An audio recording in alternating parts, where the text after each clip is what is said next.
Like, hey, don't worry, nobody's gonna beat you up. If they do, we got 3 of us here. But no, they really just made me comfortable with changing my mind and letting me know, like, hey, either way, whatever you do, we're gonna be here for you and support you 120%. So that made me a lot more comfortable with everything. And then the team, they were really great with everything, and my teammates, they love me, I love them, and I just feel home here. I'm comfortable here. Tonight, DeAndre Jordan returns to Dallas for the first time since, of course, verbally agreeing to a deal with the Mavericks before ultimately re-signing with the Clips. He thinks it'll just be another game, and it's going to be fun. Stephen A., what kind of game do you think he'll have? Well, I doubt it'll be just another game, but I will tell you I expect the same results. He had about 6 points, 15 rebounds, and about 4 blocks. On the year, he's averaging 10 points, 13 rebounds, and nearly 4 blocks per game. He absolutely, positively drives me crazy, Skip. DeAndre Jordan is a good guy, okay?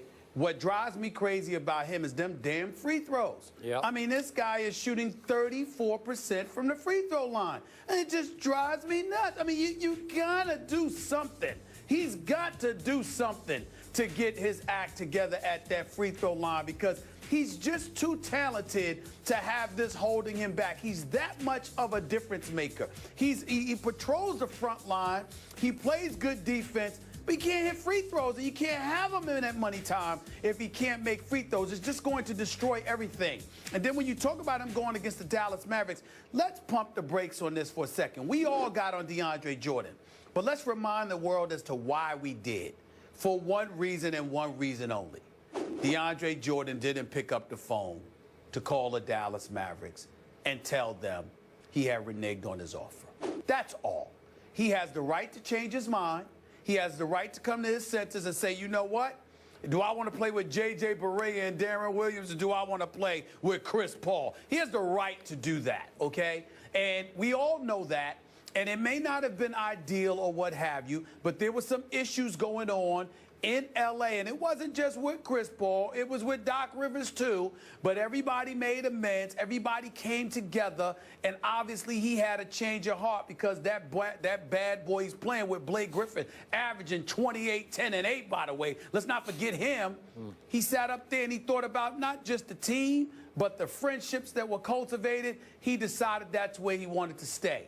The only thing that DeAndre Jordan could be gotten on about is you got to man up, put on your big boy pants, pick up the phone, and call Cuban and them and tell them, look, I'm sorry, but I changed my mind. The fact that he wasn't able to do that, that's the stinging indictment against him because he didn't do what men are supposed to do, but only in that regard. That's it. Outside of that, he's fine.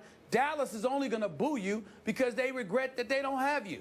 Because what do they have? An agent Dirk Nowitzki, Mr. Unreliable in Darren Williams, okay? J.J. Barea can play. Chandler Parsons, ultimately, he'll get himself healthy. I mean, but they don't have much, even though they were wise to re-sign my man Rick Carlisle to that 5-year extension. Congratulations to one of the great coaches in the game.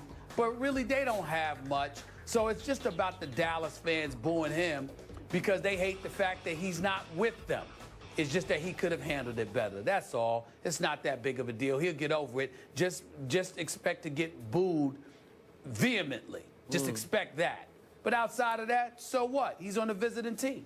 So back to Molly's question, you think he'll have a bad game or a good game? No. I think he'll have the same game. About 6, 8, or 10 points. He had 15 rebounds, had 4 blocks the last time around, but he shot 2 of 8 from the free throw line. That sounds about right for a DeAndre Jordan game. Okay, I hear you when you say he's a good guy, but I got to tell you, he is. This was an ugly situation that ensued, and I do not blame Mark Cuban and Mavericks fans, Mark, for encouraging Mavericks fans to boo with all their might tonight because he deserves every decibel of it.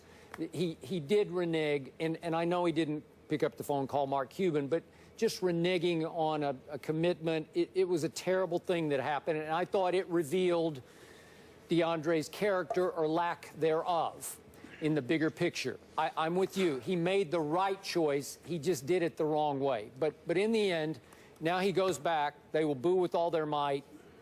I would like to see Rick Carlisle put him on the free throw line at every opportunity, because you don't get nervous when you're playing defense or blocking shots or rebounding, whatever. All the things that he does best aren't nerve-wracking things. So again, he'll put up those kind of numbers. But where the nerves kick in is if you put him out there by himself and they are booing the rafters off. Yeah. Then let's see what he would do. And I think it would give these fans just a little pleasure to pull off the upset tonight, and to do so at his expense when he goes, 3 for 25 from the line or whatever it might be. I think that would be a small degree of revenge or satisfaction for those Maverick fans that got stiffed by him. Well, I tell you this, Skip, a lot of times we judge guys a bit harshly. We look at their age, and we think that defines their manhood. And sometimes that's not it. It's the experiences. And DeAndre Jordan, I believe, was never really in a situation prior to this where, he had to step up and be a grown man. And when he found himself in that situation, it was foreign territory for him. And he didn't handle it with the ease and the precision and the maturity that one would think you should handle it in. So he was called out on it because you're not supposed to renege. But in the end, bottom line is that he didn't want to go there. And so, the only thing that he could be condemned for is not that he changed his mind, is that you could have picked up the phone. But Mark Cuban never once said, never once reiterated that he harbored any animosity because DeAndre Jordan changed his mind. It was like, you can't even give me a call. You can't even show me the respect of answering my calls when I was calling you, when Blake Griffin and them were huddled in your home prior to that midnight deadline. Those kind of things. You could have shown due deference and respect to a great owner like Mark Cuban, and you didn't do that.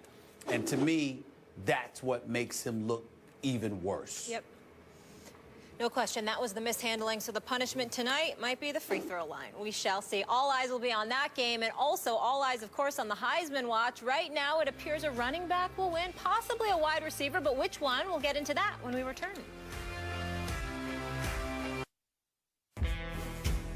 First Take is brought to you by Terminator Genesis. Own it today on Blu-ray, rated PG-13.